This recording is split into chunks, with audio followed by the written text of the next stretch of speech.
Hey guys, tonight we drift back into a world where shadows stretch longer than daylight and the air feels heavy with secrets. You're about to wander through cobbled streets that reek faintly of spice and sewage, where every whispered rumor carries the weight of dread. You probably won't survive this, though don't worry. You'll at least make it to the end of the story. So, before you get comfortable, take a moment to like the video and subscribe, but only if you genuinely enjoy what I do here. And while you're at it, let me know in the comments where you're listening from and what time it is for you right now. I always find it fascinating to imagine this tale unfolding across different corners of the world. Now, dim the lights, maybe turn on a fan for that soft background hum, and let's ease into tonight's journey together. You find yourself in a Europe that doesn't yet know the word pandemic. Life is precarious, yes, but it follows rhythms. Bells ringing from church towers, merchants hawking fabrics and grain, farmers trudging home with dirt-caked boots. Disease is no stranger here. Measles, dysentery, fevers that flare up in the night, but those are familiar enemies. They're survivable, or at least explainable. Yet there's a restless whisper moving from port to port, carried on the backs of sailors and the gossip of innkeepers. Something strange is happening farther east, beyond the comfortable edges of European imagination. You hear stories of entire towns wiped out, of caravans disappearing into silence, of merchants arriving pale and trembling, muttering about the pestilence. And you, standing in this liminal moment, don't yet know that the world you've always trusted, the structures of power,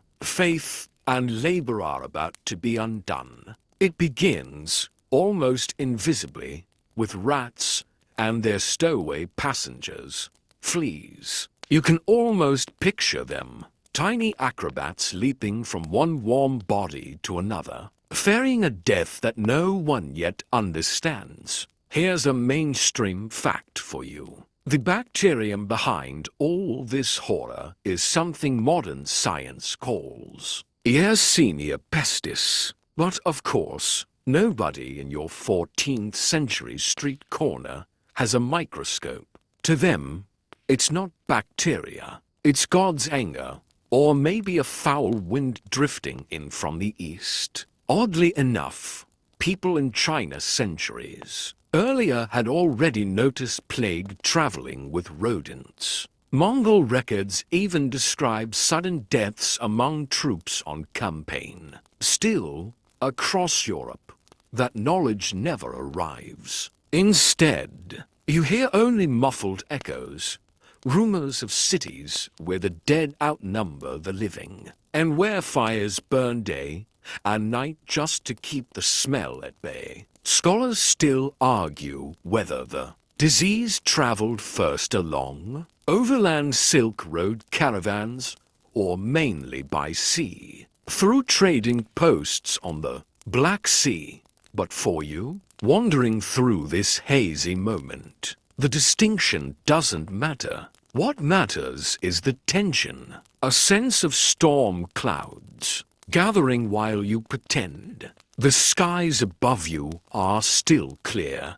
Picture yourself in a medieval tavern, the fire crackling low, as a sailor at the next table recounts a chilling tale. He says he saw a caravan out of Caffa, the Genoese port, bringing not only silk and spices but a curse. He swears he watched men collapse mid-conversation, their bodies swelling grotesquely, purple blotches spreading across their skin like spilled ink. Everyone laughs nervously, tossing him coins for another round of ale. But their laughter is brittle. Somewhere deep down, they know fear is seeping in. Meanwhile, Europe itself hums on. In the French countryside, peasants grumble about high taxes. In London, bakers haggle over the price of wheat. In Florence, poets chase after inspiration in crowded squares. Nobody suspects that within a few short years, 1 in every 3 people you pass on the street will be gone. You notice the irony. The more connected Europe becomes through trade, ships, roads, the more vulnerable it is to whatever rides along those connections. It's almost poetic, isn't it? Civilization thrives on exchange, but that same exchange carries death in its wake. As you lean against the tavern wall, the whispers drift closer, circling like restless birds. The plague is coming. You don't know its name, you don't know its science, but you feel it in the unease that clings to every stranger's cough, every rat scuttling across the floorboards. You drift now toward the docks, where the sea exhales its damp, salty breath, and the wood of every ship creaks like an old man's bones. Here, the story of the forgotten plague really tightens its grip. Because ships become both lifeline and executioner, you lean on the worn planks of the harbor and watch as vessels from the Black Sea glide into port, their sails tattered, their decks strangely quiet. These are the ships of silent death. At first, nothing seems unusual. Sailors stagger off with their cargo, bales of wool, casks of wine, sacks of grain. But if you look closer, you notice the hollowness in their eyes, the tremble in their hands. Some don't even make it to shore. They collapse on the gangplank, coughing up darkened blood, their bodies twitching until they lie still. Dock workers cross themselves, muttering prayers under their breath. The air feels heavier, as though even the gulls hesitate to cry out. A mainstream fact settles over this moment. In 1347, ships from the Crimean port of Caffa carried the plague westward into Sicily. What should have been routine trade voyages instead ferried a microscopic invader that would unravel Europe's very fabric. But for you, in this scene, it's not a historical milestone, it's raw terror unfolding before your eyes. Oddly enough, one quirky detail sticks with you. Sailors sometimes refused to unload cargo, not because of fear of death, but because the stench of rotting bodies aboard their own vessels was unbearable. Rats scurried over those corpses, fleas feeding and leaping, their tiny jaws latching onto new hosts the moment. Scholars still argue whether the siege of Caffa was the true flashpoint. According to one notorious account, Mongol forces catapulted plague-ridden corpses over the city walls, turning warfare into biological disaster. Was it deliberate germ warfare, or just desperate disposal of their own dead? Nobody can quite agree, but the image stays with you. Bodies hurled through the air, crashing into a city that would become the gateway of Europe's nightmare. You linger on the wharf as one of the ships is boarded for inspection.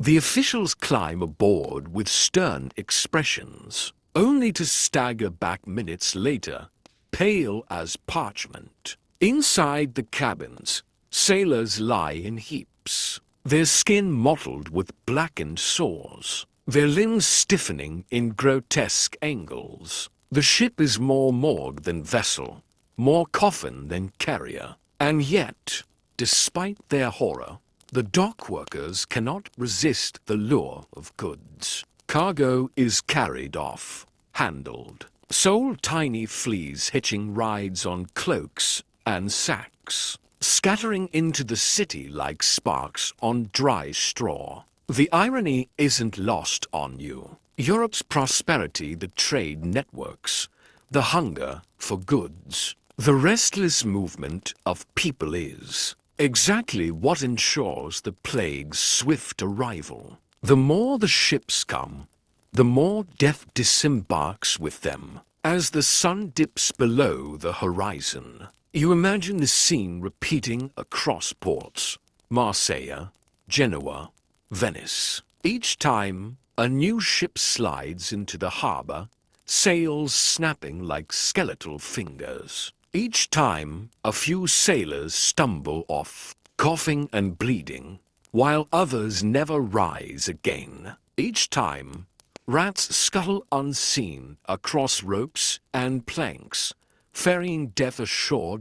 Comma. And so, by the quiet rhythm of the tides, the forgotten plague slips deeper into Europe. Not with a roar, not with fanfare, but with the creak of masts, the scurry of rats, and the whispers of merchants who sense something is terribly, terribly wrong. You wander further inland now, following the road that curls from the docks into the heart of Sicily. It's October of 1347, and the port city of Messina seems to hum with its usual bustle. Fishermen unloading their nets, bakers shouting out the price of bread, children darting between market stalls. At first glance, life carries on. Yet beneath the clamor lies an unease, a subtle tightness in every breath you take. The ships have brought more than cargo. They've brought the first coughs in Messina. It starts quietly. A dock worker complains of fever and a swollen lump on his neck. A merchant collapses mid-bargain, blood trickling from his nose. A few neighbors whisper that this must be some curse, or perhaps a punishment for hidden sins. But within days, the whispers turn into screams. Houses that once rang with chatter fall silent, their doors barred from the inside. Smoke rises from hastily lit pyres where bodies are stacked, not given the courtesy of burial. A mainstream fact lodges itself in your mind. Messina was one of the first European cities where the Black Death struck. You walk down a narrow street, cobblestones slick with spilt water, and notice a cart rumbling toward you. Its driver doesn't look up. His face is ashen, his eyes hollow. The cart is piled high with bodies, limbs tangled, skin darkened with blotches. A child's small hand dangles from the heap, swaying with each bump of the wheels. You step aside, the smell forcing your stomach to turn, and you realize this is no ordinary sickness. This is something that unravels the fabric of community itself. Oddly enough, a quirky detail spreads among the terrified citizens. Some insist that garlic garlands worn around the neck can ward off the illness, while others smear themselves with vinegar or carry sweet-smelling herbs in their sleeves. None of it works, of course, but the streets are filled with people clutching posies of flowers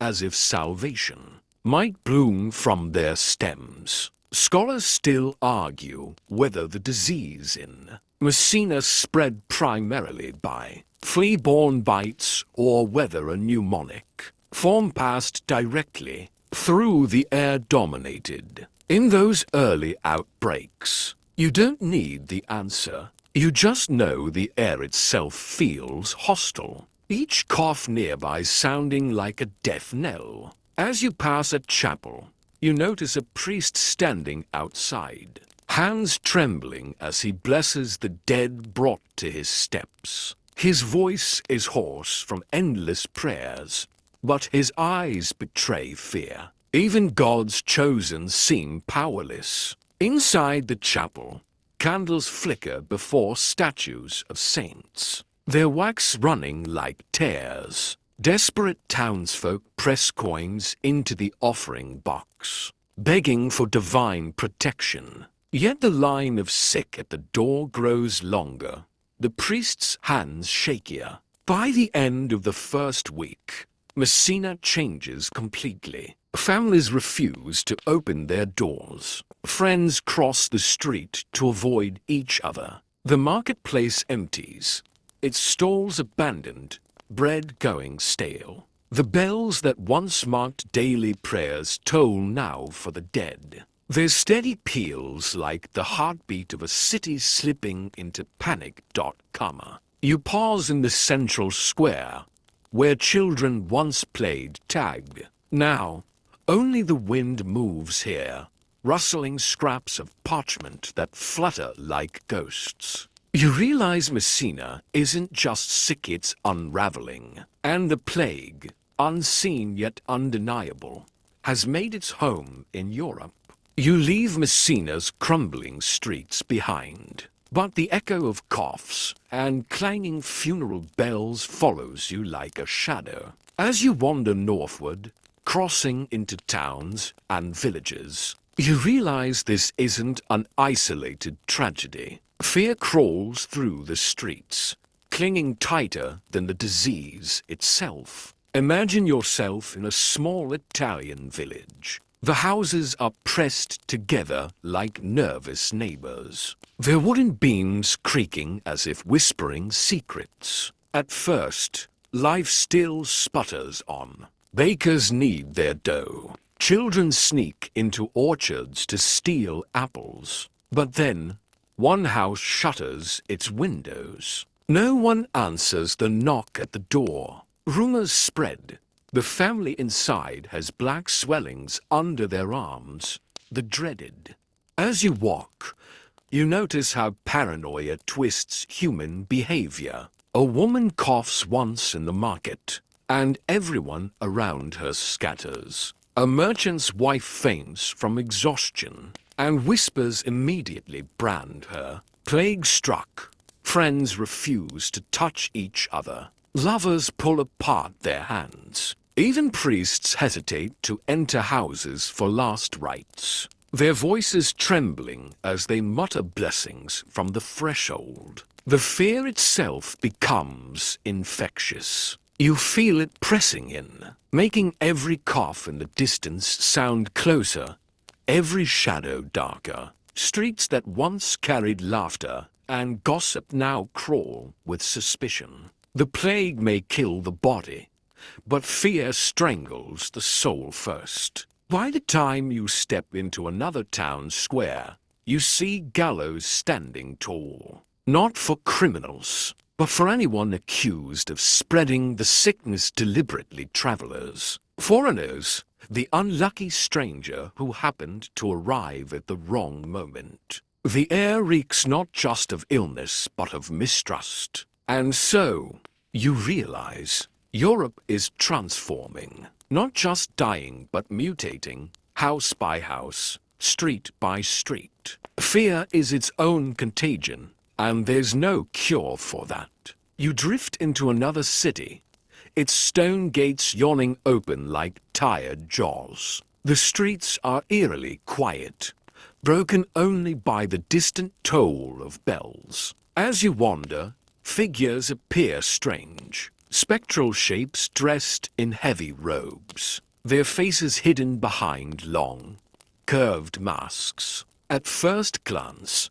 they look like enormous birds stalking the cobblestones. Then you realize these are doctors in beak masks. The costume is both theatrical and terrifying. Leather gloves, wide-brimmed hats, waxed gowns, and most striking of all, the beaked mask stuffed with herbs, spices, and sometimes vinegar-soaked sponges. The belief is simple. The beak filters the poisoned air, the miasma, sparing the doctor from the same fate as his patients. To you, standing in the gloom of the city, it looks more like a carnival gone wrong. A masquerade where death is the only guest of honor. Here's a mainstream fact to ground the image. The iconic plague doctor outfit actually became standardized later in the 17th century, but early versions of protective clothing were already in use. During the Black Death, doctors wrapped themselves in layers of fabric and doused their robes in fragrant oils, convinced it would block contagion. Whether it worked is doubtful, but it gave them something more valuable: the illusion of control. Oddly enough, some plague doctors carried canes not just for pointing at patients, but for poking the sick from a safe distance. Imagine it: a man looming over you in a bird mask, nudging you with a stick like you're an object. Comforting, isn't it? Scholars still argue whether these doctors helped or hindered. On one hand, their presence gave communities a sense that anyone was fighting the plague. On the other, their treatments ranged from bloodletting to bizarre poultices of crushed emeralds, none of which saved. As you trail behind one of these figures, you see him step into a house heavy with silence. Inside, a family lies in various stages of agony. One child whimpers, her neck swollen grotesquely. The mother stares blankly at the ceiling, her lips cracked and darkened. The doctor bends close, adjusts the herbs in his mask, and scribbles notes onto parchment. He doesn't touch them except with his cane, as though the family were animals under examination. When he leaves, he mutters a prayer, but his eyes reveal what his costume hides: helplessness. The streets echo with similar scenes. Doors marked with chalk crosses, indicating plague within. Families too poor to hire doctors left to their fate. Quacks selling miracle cures, powders, potions, charms, all guaranteed to keep death at bay, at least until tomorrow. People clutch these remedies desperately, even when they know, deep down, that nothing can save them. You pause to imagine what it feels like for the doctors themselves. Each day, they walk through streets where corpses lie abandoned. Each hour, they enter homes where despair hangs thicker than incense. They wear masks to hide their faces, but maybe the mask also hides their fear, their resignation. You can almost hear their footsteps echoing in the silence, as steady and mechanical as a clock counting down to midnight. And so, the beaked figures wander through Europe like omens. Not saviors, not really healers, just shadows in bird masks, drifting through streets filled with dread. Wherever they go, hope and horror trail behind in equal measure. You drift deeper into the medieval night, past shuttered homes and abandoned stalls, and find yourself drawn to the sound of chanting. A procession snakes through the streets, torches flickering, voices rising in mournful rhythm. Bare backs glisten with sweat and blood. Whips lash across flesh again and again, each strike echoing like a desperate prayer. These are the flagellants ordinary people convinced the plague is God's wrath, and that only pain can buy forgiveness. You watch them move in unison, faces grim, chanting hymns between lashes. The crowd that gathers looks on with awe and unease. Some believe the spectacle will save the city, that heaven will see the rivers of blood and grant mercy. Others mutter that it is blasphemy, a grotesque performance that only invites more anger from above. Here's a mainstream fact for you. During the Black Death, fraudulent movements swept across Europe, especially in Germany and the Low Countries. Thousands joined processions that lasted weeks, whipping themselves in public squares, believing their sacrifice could cleanse society of its sins. For a time, they even gained the support of frightened communities who welcomed them as ho. Oddly enough, one quirky detail sticks with you. In some towns, flagellants carried letters they claimed were written directly by God, delivered through angels, commanding the faithful to repent. These divine letters circulated,